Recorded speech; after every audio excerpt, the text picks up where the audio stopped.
Minute. As I've seen, everyone is here, so I'll explain a few things that all the candidates should note. Any question asked by the audience will be asked of all the candidates for the same position within the same amount of time allocated for response, that is 1 minute. No candidates may ask questions of the other candidates so that there is no way to give an unfair advantage or disadvantage to the candidates on the panel day.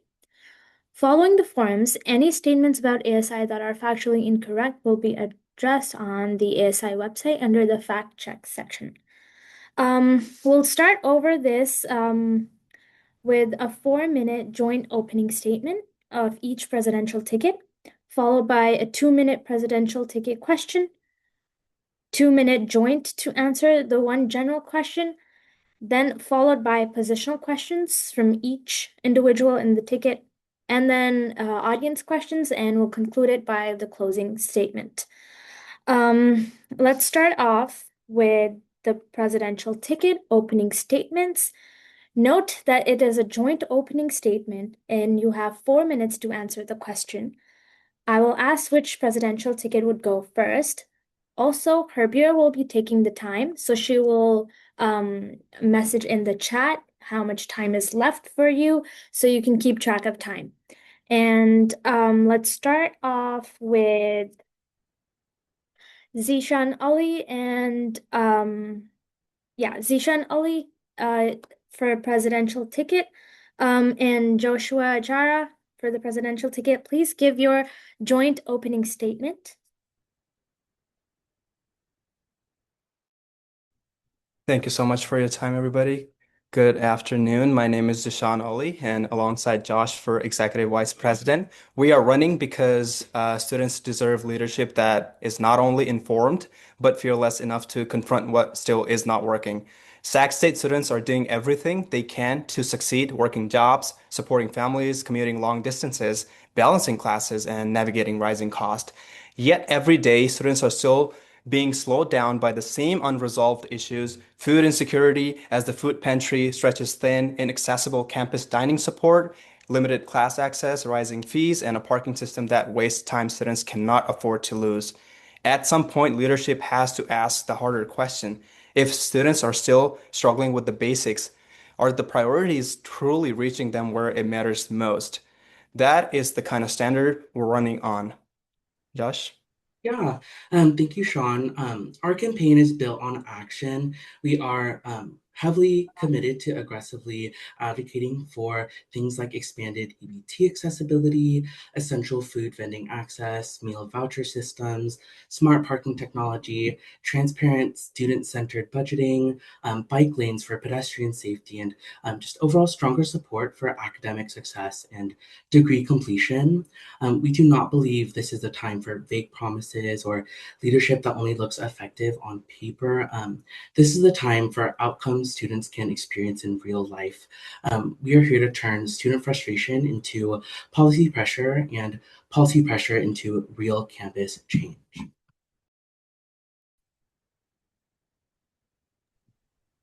Thank you, Zishan. And Joshua, we'll move towards Sergio and Jen. If you guys could please give us your opening statement.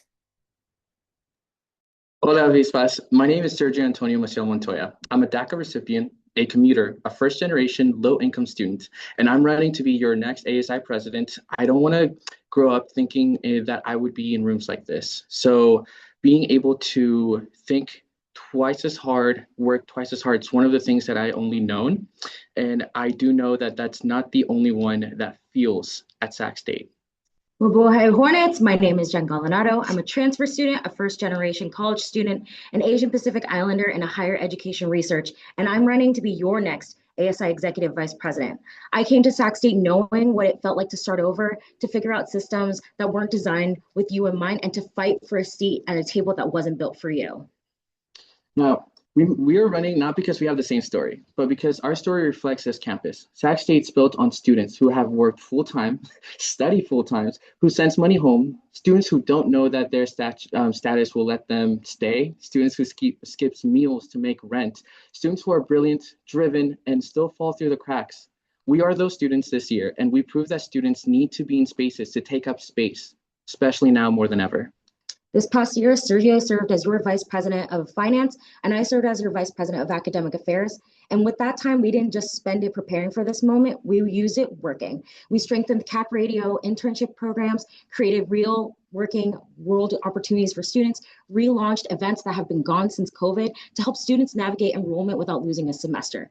We cut through tape with blocked student organizations from club funding and ran campus-wide outreach programs so more students could actually find and use ASI scholarships while also passing strong resolutions that protected undocumented DACA and international students while fighting for food insecurity to be a thing of the past. And because of that, we believe strongly that no student should choose between this and between studying and eating.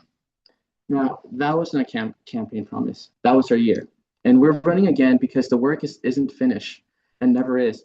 So right now, it is more urgent than ever. Sacramento State is facing a budgetary deficit that has already cut library services. Higher education is under attack under the state level, and our most valuable students are undocumented students, our transfer students, and our students on the edge within all of the colleges need ASI that don't flinch. If elected, we will fight for transparent, student-centered budgeting that protects scholarships, mental health services, and academic resources. We will build a board that is trained, accountable, and actually shows up for students in the spaces that they ask us to be in. We will take student voices directly to legislators, not just pass resolutions, but mobilize for this student and this campus to be heard. Because here is what we know about Sac State students. We don't need to be rescued. We need to be the resource. You need the leaders who remove the barriers, amplify the voices, and get out of your way. Leadership that looks like you, leadership that's lived life as the way you have. So on April 22nd and 23rd, vote Maciel Montoya and Galanaro. Because we are Sac State. Because students lead first.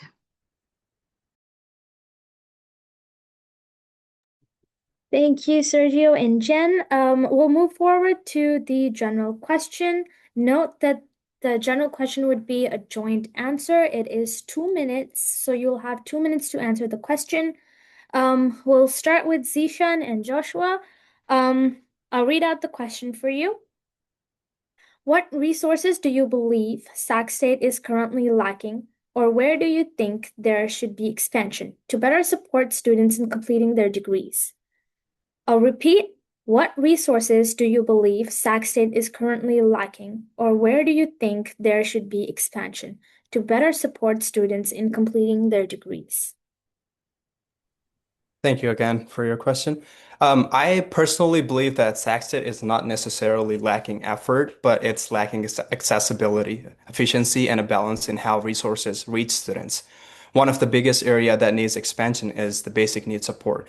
We know that thousands of students rely on campus, the EBTs. Over 42% of the students qualify for EBT. Over 3,000 students actively rely on EBT. And at the same time, many students who qualify for programs like these, the CalFresh, either they don't know about them or they can't easily use them across campus dining issues. That tells us the issue is not just availability, it's access and usability, basically. Another area that needs improvement in academic access, students are struggling to get into required classes, which directly delays graduation and increase financial pressure. And finally, there is a clear need for expansion in daily student infrastructure, especially parking. Students are losing time and every day just trying to navigate campus effectively. We have a parking system that needs to be fixed. We have dining systems that needs to be fixed. There's a lot of issues that needs to be resolved, and ASI can come together and work on those issues to resolve those problems, making food support easier to access through EBT, improve awareness and delivery of existing resources, and implementing smarter systems like real-time parking solutions as well. Josh. And I completely agree with everything Zishan mentioned. We just want to focus on, improving upon affordability of like healthy meals, improving on parking accessibility. People are wasting time looking for parking, not knowing what's full, and just overall acknowledging the weight of struggling to register for the classes you need and the fear of having to extend your time here at Sac State and what that means financially. I just want to add one last thing is that also apparently last semester, and I think that's something I also struggle with. We had when we trying to enroll in classes, there was like the website slowed down and we couldn't enroll into classes. That was another issue. Sorry, I will look at the chat, but I will have to cut you off if you hit the timer. But yeah. Absolutely. Thank you. We'll do the same thing with the other presidential ticket, Sergio and Jen. My question from you guys is, can you share a specific example from your past experience that demonstrates your leadership qualities, either on campus or within the community? Yes, definitely. So within my role, definitely manage nonprofit financial management experiences. My time outside of campus, one concrete moment is when clubs were struggling to access some fundings, being able to backlog those communications, being able to show up and really make sure that it is not some words or like giving a handoff, but rather be there within the conversation so that they know that there is someone advocating on the back end, making sure that they know that they can trust within the leadership for the means of removing obstacles between students and the resource they are owed. As the current Vice President of Academic Affairs, my job is hands-on, all-in for academics that are happening right now. I've co-authored the ASI resolution supporting Sac State's WASC Western Senior Colleges and Universities Commission reaccreditation process that's done every 10 years, which is a formal legislative action that has required building consensus, not just across the board, but also coordinating with faculty and administration and translating incredibly complex accreditation language into something that is meaningful for students. That process alone has taught me to lead in spaces where the stakes are high and little details, big or small, they do matter. And it also additionally reinforced that advocacy without follow through is just a performance. And that's not what we're here to do at all. We don't have time to waste with ASI at all. Given that we're only in here for a few months, the work starts now. And through that, I've constantly been in those academic spaces going and fighting for students and making sure that they are at the front and forefront of these works that we are doing in academic affairs, especially that we have to safeguard higher education at a time now more than ever with everything that's happening, not just at the state, the local, but also at the federal level as well.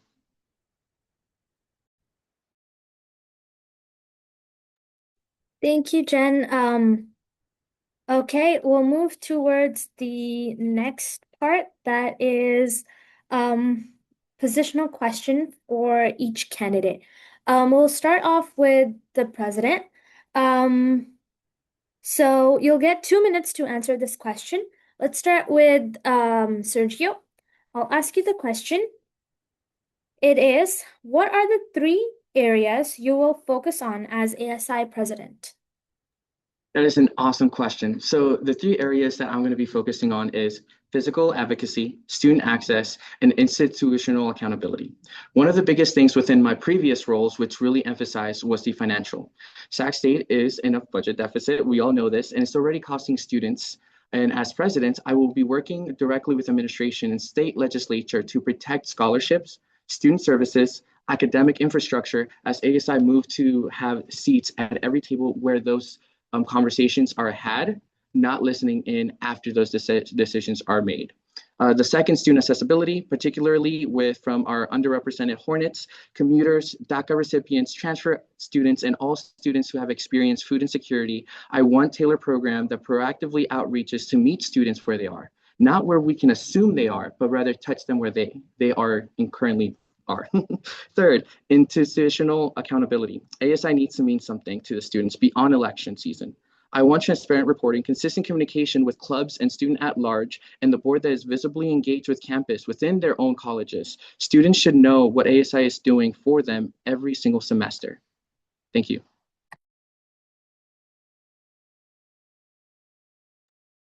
Thank you, Sergio. Let's go on towards the other president. Same question for you. What are the 3 areas you will focus on as ASI president? Thank you for your question again. My 3 priorities as ASI president are basic needs, access, and accountability. First, basic needs. I believe that no student should be walking off campus to use EBT. skipping meals, or feeling unsupported while trying to graduate. I will work tirelessly with my administration to add more nutritious food options on campus, add meal vouchers to student services, and make EBT more accessible on campus. That will not only bring us revenue, but it will also help students on campus. Number two, second, when I said the access is not just one or two things. Access to classes, access to parking, access to timely information, access to resources already meant to support students. Time and time again, we have been made the promises that our needs will be prioritized and our voices will be heard. And yet here we are struggling to find even the basic resources. Class enrollment feels like a nightmare and the entire process needs to be fixed. We appreciate the work that's been done by the previous admin, but there's still so much that can be done to bring even more change.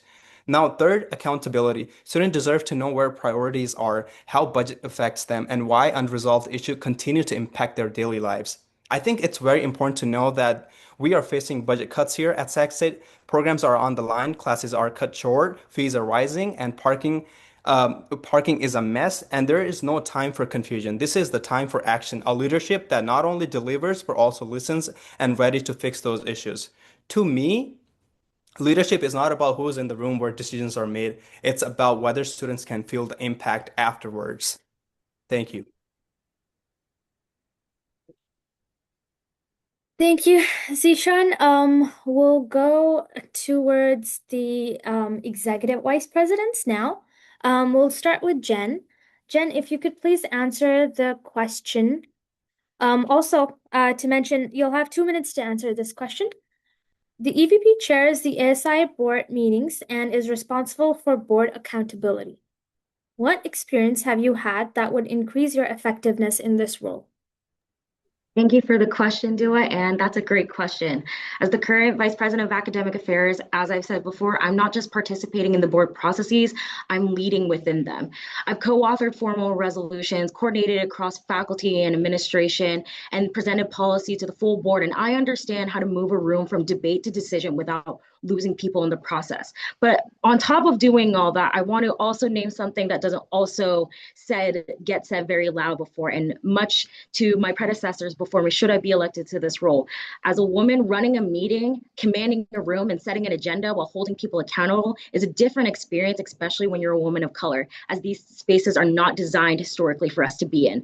The way authority does get questioned, I'm okay with it. The moments where you have to work twice as hard to be heard, half as much, I've navigated through it. But I'm still here and I'm still leading, still working on getting things done. If anything, that's not a vulnerability, that's a strong qualification. And as the EVP, it needs to be someone who doesn't just know parliamentary procedure. It needs to be someone who understands the power, understands board procedures, understands how to keep board accountable without flinching, and already has proven in rooms where that they weren't kept with her in mind. I have built that record, not just here at Sac State, but long before that on my LinkedIn and anywhere else in community college.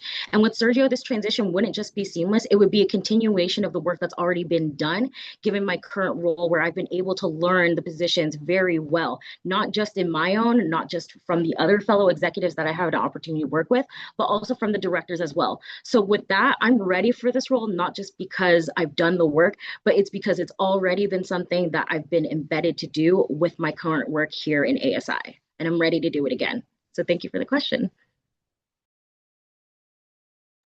Thank you, Jen. We'll go over to Joshua. Same question for you. You'll have 2 minutes to answer this question. The EVP chairs the ASI board meetings and is responsible for board accountability. What experience have you had that would increase your effectiveness in this role? Yeah, thank you. Overall, I heavily value the accountability of not only like myself, but also my peers, especially in team working spaces where we're prioritizing the success of the group. A little bit about myself. I'm a public health major, and within that realm, for about over a year and a half, I've been working at like a primary care clinic that's unique in the sense that we offer like house call services to seniors who have unique needs, often unable to leave the home. And within this role, I feel like I've been able to strengthen a lot of my skills beyond just, taking the basic blood pressure. I feel like I've been able to really strengthen my ability to work towards like patient advocacy, communicating with providers and supporting patients as they navigate the healthcare space.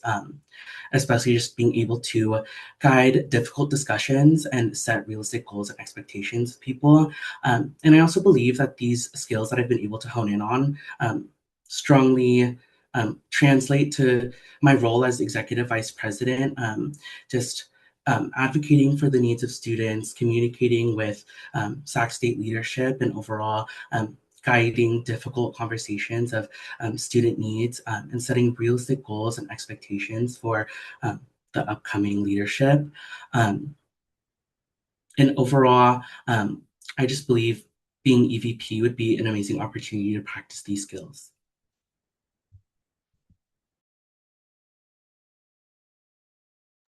Thank you, Joshua. This takes us to our next section, that is audience questions. If there's anyone who wants to ask a question, please feel free to drop it in the chat box or ask.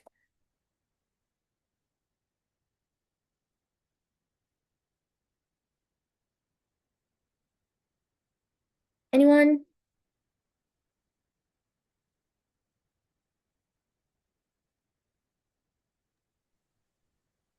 Taylor has her hand up too. Yeah. Okay. Kayla? Yeah, you can ask a question. Thank you. So this question is for both tickets. So both tickets mentioned informing students on what's going on inside ASI, from financial issues to progress made in academic affairs with classes and registration. Can you please share and explain how you think you're going to do this?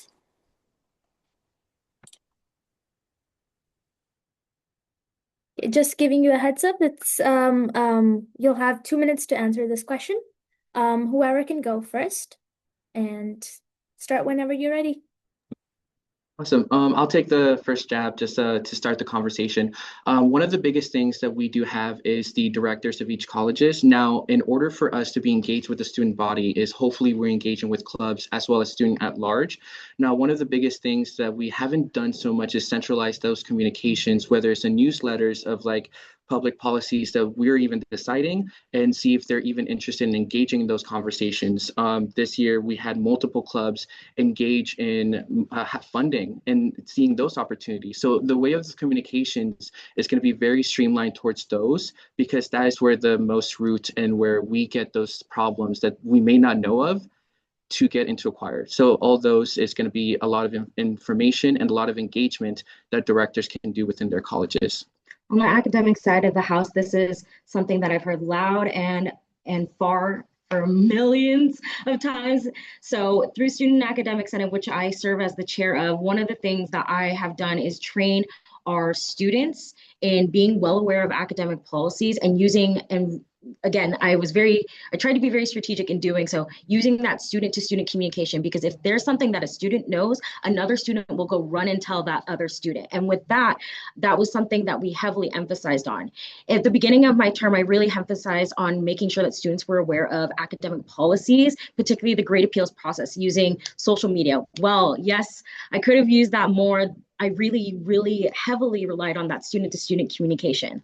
On top of that, with registration dates, we heard students talk about it so much that we actually planned an event around it that we hosted this year. While it was the first that we've had since pre-COVID, it was a first to have starting a conversation, not just amongst faculty and administration, but also amongst students as well, to cultivate a culture on how we're doing admissions, how we're doing registration, how we're doing enrollment. So it was a start to do that, but I know there's more work to be done surrounding that, and I know I'm not done yet, so.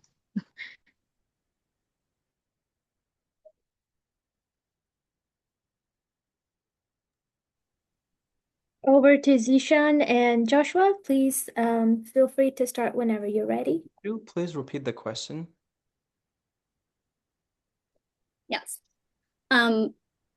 Both tickets mentioned informing students on what is going on inside ASI, from financial issues to progress made in academic affairs with classes and registration. Can you explain how you think you're going to achieve this? Okay, thank you so much for the question. The first thing that we all need to understand is the fact that I talked to a lot of students yesterday. That was the first day of campaigning. And one thing that I was surprised to know is majority of students, they don't even know what ASI is.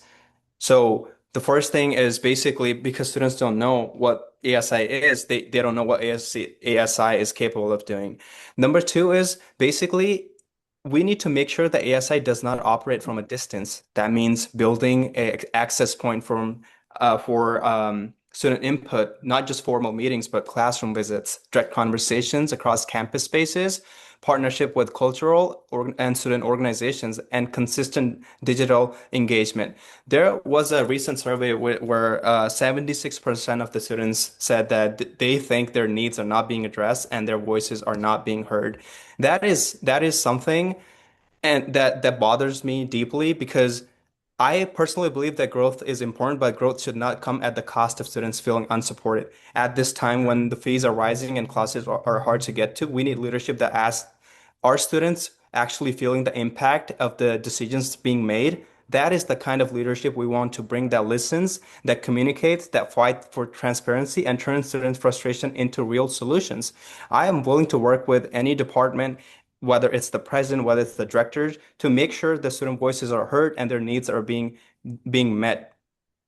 It's about making your day-to-day life as a student easier, getting food when you need it, getting classes on time, getting parking without stress, and actually feeling heard. These are the very simple thing, but yet we have made them very complicated in terms of answering those questions and being able to be supportive to our students. And these are the things that I'm willing to work to bridge that gap between student and the ASI. You pay $91 every semester in ASI, over 30,000 students. That alone is approximately $2.7 million, and ASI has a budget of $13 million.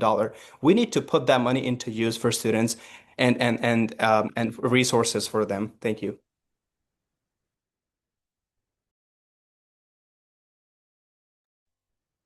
Thank you, Zishan. Let's move to the last section of the candidate forums. We'll have a joint closing statement. Each presidential ticket will get a 4-minute timer to answer their closing statement. We'll start with Zishan and Joshua. If you guys could please give us your closing statement. Thank you. Thank you so much. I just want to talk more about my goals if I get elected. One of the biggest goals is to place, this is something that I'm willing to work towards. One of the biggest goals for me is to place free vending machines in high traffic areas across campus, stocked with essential items and nutritious food options for students on the go. We do have ASI Food Pantry, but there is a lot of students. We have high traffic in this area of the library quad, so we need to install some kind of a food vending machine so students that are on the go can access food. From personal experience, I'm a Muslim. I was fasting 2 weeks ago, and I had to get out of my class just to eat something. And I walked around the buildings and I couldn't find anything, any vending machine that had any nutritious food. So this is something that deeply concerns me, and this is something that I'm willing to work. We would also push for free meal vouchers that are allocated to student accounts that they can use on campus dining areas. And if they don't need them, because not every student is going to need them, they will be allocated back to the essential need management, which work with food insecure students one-on-one. Another aspect we would like to work on is the EBT accessibility. A lot of students qualify for food stamps here on campus. They're just they're just unaware of that. Even if they qualify for that, apparently no one has told them that they can use those options on campus. But when they go to use those options, they don't have access. Our campus does not accept EBT, so leading students to go walk to the Taco Bell across the street from campus just so they can use their EBT. Another key issue is the parking. So here's what I propose. We are committed to fix the issue of parking on campus. We're committed to implement smart parking technologies that would include real-time parking meters so the students avoid circling the lots, constantly looking for the spots. We are also committed to renovating the parking lots and adding vending machines and just clean water stations for students to fill up their Awala bottles. Josh?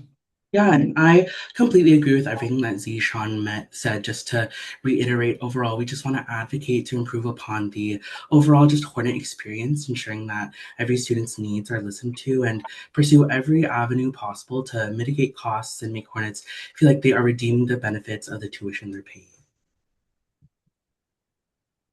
Thank you so much. Thank you, Zishan and Josh. We'll move forward with Sergio and Jen. If you guys could please give us your a joint closing statement again. It's for 4 minutes. You'll get the timer. So please feel free to speak whenever you're ready.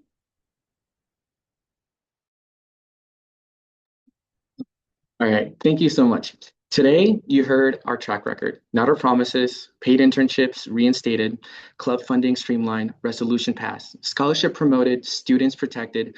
We didn't wait until the forerun to start working. We started the moment that we took office, and we hadn't stopped. But here's what we know. The work ahead is harder. The budget crisis threatening Sac State isn't going away. Students struggle with food insecurity, housing instability, and the fear of uncertain politic climates needs to be ASI that shows up for them, loudly, consistently, and without apology. We are asking you, the students, to trust us with the highest offices in student government, and we don't take that lightly. What we can promise you is this: we will never stop being students first. We will sit in the hard budget meetings. We will chair a board that is actually accountable. We will make sure that every committee is working, every scholarship is promoted, and every student who needs ASI knows where to find us. We've shown you what we can do with the roles what we had. Now imagine what we can do with the full weight of the presidency and the EVP roles behind us. Sacramento State is one of the most diverse universities in this country. Our students are first generation transfer, undocumented, low income, working full time, raising families, and still showing up to class. They deserve leaders who don't just understand that, they deserve leaders who are that. Sacramento State diverse leadership who've been in the struggle, not just studying it. We've delivered for the Hornets this year, and we're just hoping to get started. The work is real, the results are real. Now let's finish what we started. So on April 22nd and 23rd, vote Maciel, Montoya, and Galanado, because at Sac State, students lead first. Thank you, Sergio and Jen. This brings us to the conclusion of our candidate forums.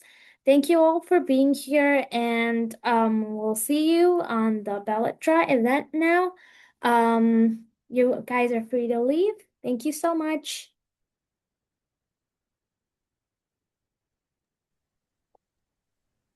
I just want to Thank say you. Yes. just want to say hi to Sergio and Jenny. Good to see you guys. See you. Hey. How's it going? Going pretty good. How about you guys? Doing good? Yeah, busy with school, but it's exciting. But Stay thank safe. you. It's allergy seasons, man. I'm struggling. Yeah. Well, hopefully we'll see each other soon at the boba. Yes. We'll see you guys Tuesday or Monday. All right, Tuesday. Thank you Fingers up. all.